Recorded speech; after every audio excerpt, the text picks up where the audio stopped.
Hello everyone, Treecks here and welcome back to Croc, Legend of the Gobbos.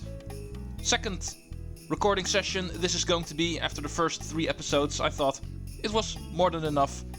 And now a week later, let's go continue. Last time we got started with World 2, which is the snow world of this game. Only did 1 stage, but we did see how the worlds actually change up in this game when progressing. From grassland we went to snowland, and of course with the appropriate game-changing mechanics. Okay, let's get started. Okay, it's also time for a rectification before we get started. As you may remember, we have the main collectibles in this game. The ones that actually give you an extra life in this game. As you can see at the top left of the screen. The things I've been calling gems in the first 3 episodes. I'm going to change that into crystals from this point on. In editing I actually noticed I called them gems every single time. Which is really stupid of me, because I know they're called crystals, but for some reason I didn't. So I'm going to change that now. From this point on, these things are known as crystals. Not that it matters a whole lot, because you know what I was talking about. It's not like the mechanics of these things suddenly change. Just the name, because I was stupid enough to call them wrong. Oh. A ground pound only works if you first get on top of this thing. But okay, this Gobbo over here is actually unreachable, so let's go find the key first, because I can see the switch is underneath a cage. And I don't see a key in this room, so it's gotta be in here. Yeah, there it is. Okay, giant cogs now get introduced. Of course, screwing up your movement. After cog number 1, first return to room number 1, because this key needs to be used. Okay, I'm coming for you, little buddy. Okay, there we go. Let's grab these crystals. Oh, missed one. Oh, good thing I went back for it. It's a colored crystal. And I'm still struggling in my mind not to call them gems. For some reason it sounds like a lot more logical name for me. That's probably the reason why I went for it instinctively. But okay, it's time for some secrets. If you actually take a close eye at... it's a little bit hard to see from here, but... If you take a close eye at the endless pit over here, you will actually find there is a platform down there. And yes, that is not there for aesthetic. That is no programming error. There's actually a secret on it. So try to land on it. Okay, apparently that counts. But this is actually for a bonus room. And just hanging on the platform apparently is also good enough. Usually these kinds of super secret bonus rooms actually have a lot of 1-ups. There's never any colored crystals or Gobbos in here. It's usually only for a lot of 1-ups.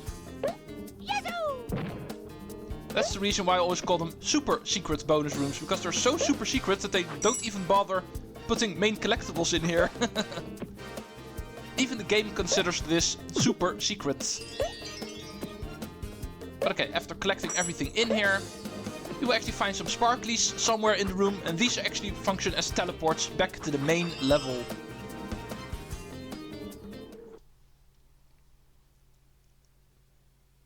Okay, that's quickly taken care of. Let's finally go beat this room. We've been in here for quite a while. Okay, here's Mr. Blue. This should be just some crystals. There's also a Gobbo in this room. So don't go to that door we see over there quite yet, because first we want to go over here. This is just more crystals, but this final crate is not going to be a surprise what we're going to find in here. Gobbo number 3. This balloon is an easy way to the end of the room. Okay, there we finally go. Only took us more than 2 minutes. One singular room. Okay, let's go climbing again. Layout-wise, this does look like the first room again. Another pit in the center where we start and climbing up to the sides. However, we don't have a city cage this time around, requiring a key from a more advanced room. Okay, this is not going to be easy. There we go. Here's yellow. Only one more to go. Purple in the final room.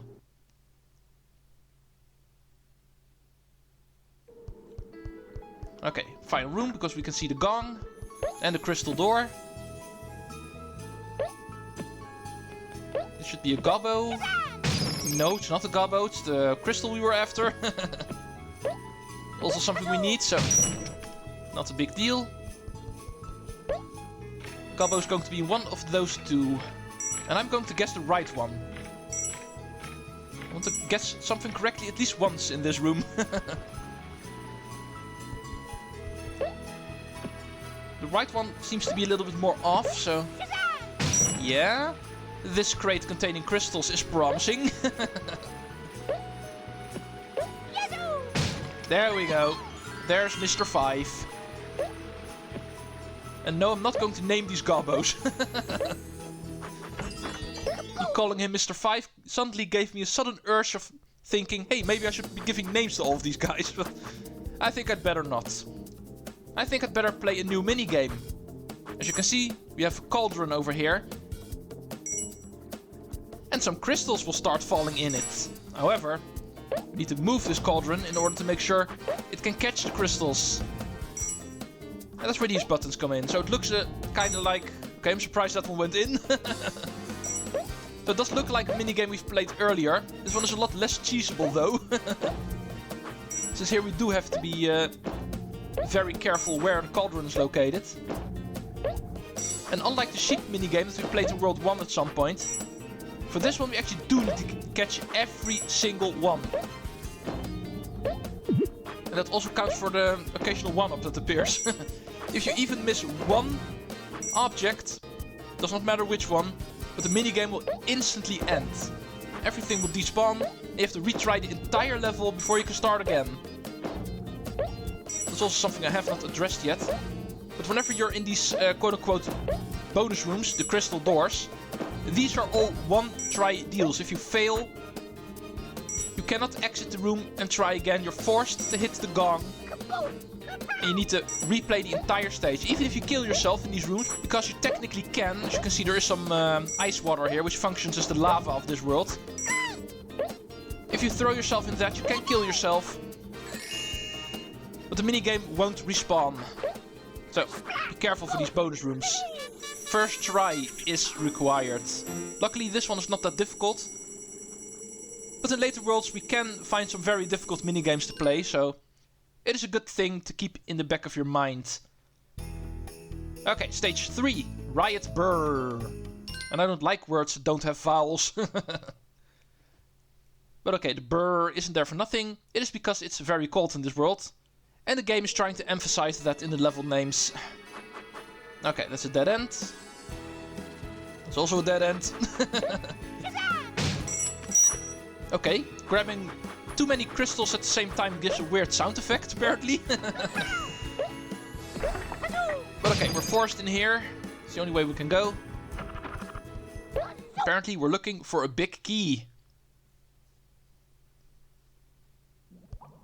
Okay, cave area again. We're also looking for a small key now. Okay, this balloon actually does not take us to the gobbo we saw in the distance. It takes us to this little ledge over here, where we can find a different gobbo. And the second colored crystal. And we can find this bottle of water. So, it's finally time to get introduced to swimming proper. Because last time we did it, it was in a bonus room, so... This one's actually for the first time forced. It's a very small room, but still. Here's 20 crystals, in case you want more of them. I don't think this room is a dead end, because we can actually go up here. Here we can find the big key. And also immediately an exit. Because obviously we can't go back the way we came. That was a dead end. Okay, this puts us at another one of these mini games. Cat and mouse mini game, I always call this. Which is way too easy. Gobbo number 2. Okay, and this one should return us to the main room again. Where we got started. Yeah, indeed. We're on the other side now. Where we can find another Gobbo and a switch. So we can reach the big key door. Not continuing the level quite yet. We're just going to enter here because there is a small key to find in here. Remember that cage we saw in the second room? Don't forget about that. Okay, we can see the key all the way up there.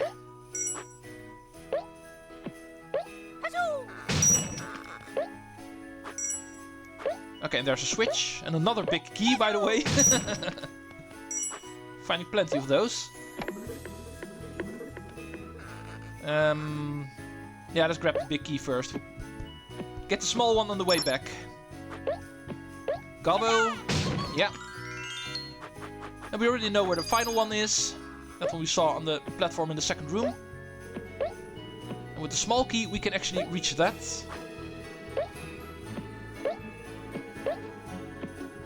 But okay, apparently this is not continuation, because other than these keys, this room's a dead end. So let's go back then. In all honesty, I did think this was continuation, that you only needed to go in here for the key quickly. But apparently continuation is also this way. No, come on. And jump. I'm going to make a habit of trying to jump and tail whip in mid-air while entering doors. But okay, now that we can hit the switch, we can actually reach this Gobbo, because the balloon will actually take us over here now. So we can grab you, and if we turn around, we can actually find the doors also on this altitude. Okay, that was number 4 when it comes to the colored crystals. Let's continue to the final room. One more colored crystal to find. Okay, and I think you can guess where it is. 2 crates, so one of them is going to be regular crystals, the other one a colored crystal.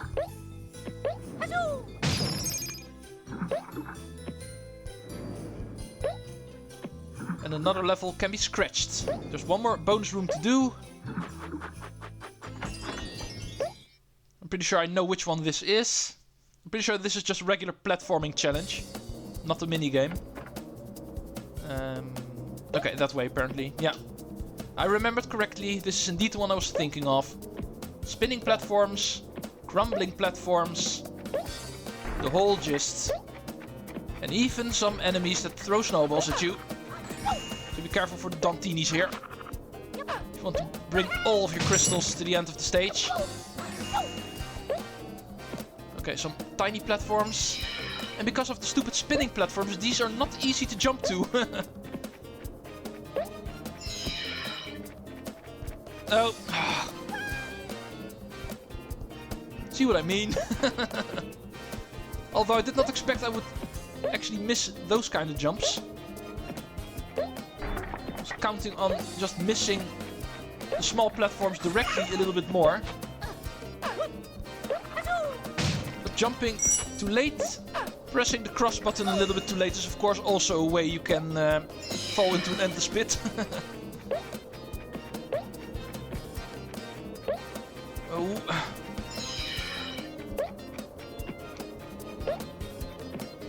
Yeah, these jumps are tight fits, so you are tempted to jump as late as possible. Sometimes a little bit too late. But okay, we're not bringing home a lot of crystals, only 5. Because I slipped one jump. But at least the stage is done. And therefore we reach the first boss stage. 2B1 is going to be Chumly's Snow Den. So the next boss is going to be called Chumly, apparently. Let's go take a look at Dante's recruitment cutscene. Because of course, even in this world, it will work the same. Okay, here's Baron Dante. Kind of having trouble making decisions, it seems. You! Take this!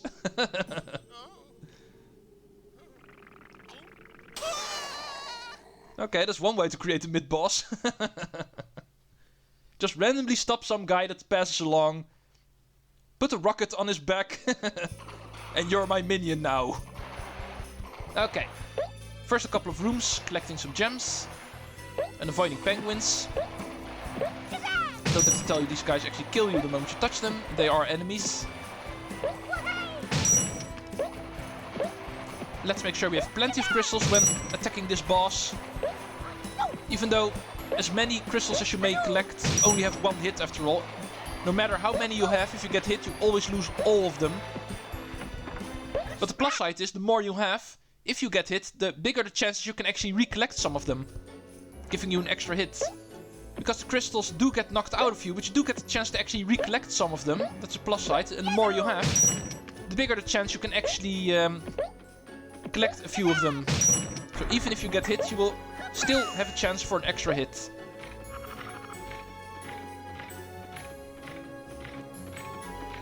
Okay, you guys are no threat. 35. And this one will give me 40. Okay, in this case we have 40 crystals, like I promised last time. Most of the boss fights actually give you 50 of them, but not all of them. This is an example of that. Here we go in with 40. Okay, and here's the boss. Works pretty simple. He will rocket into the air, try to plummet down onto you. Just make sure you're not under him, and the moment he's down, you can hit him. And that's how easy he is. He will fly around until he's on top of you. Then he'll try to crash down on you. Just wait until his little rocket runs out. He falls, and we whip. And by standing still, you can actually force him to fall down a little bit sooner, as you can see. Oh, oops. Apparently I was too far away from him. Okay, there we go. Little bit of a delay, but he's defeated.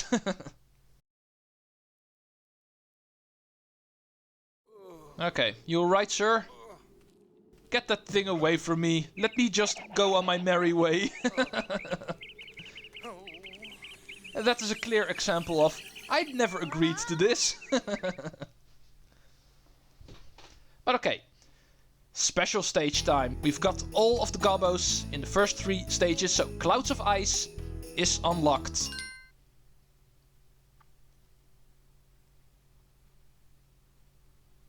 Time to go after another jigsaw piece puzzle. Which is actually giving me way too much inspiration for a game I'd like to let's play after this game. But let's not give away too much. Let's just do some tricky platforming again, because I can see a lot of crumbling, spinning and very small platforms again. And we all remembered how that ended last time.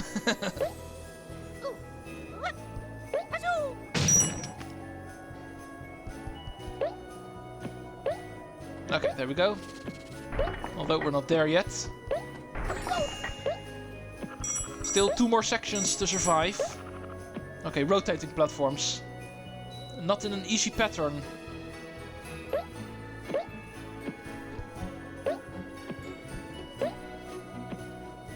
Okay, there we go. Okay, this is something similar. The fact that these platforms actually come to you from a higher altitude does not make them easy to see coming, in all honesty. But there we go. First try. That was already a pretty tricky room for the game's difficulty at this point.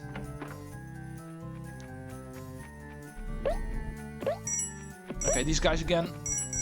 The further we get in this game, the more we're going to see of these guys. They are by far the most annoying Dantinis to face, and the game will know that at some point.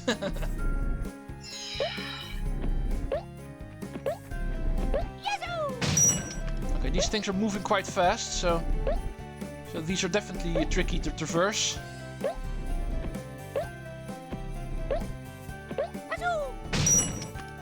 Okay, there's another one on top of a crate there.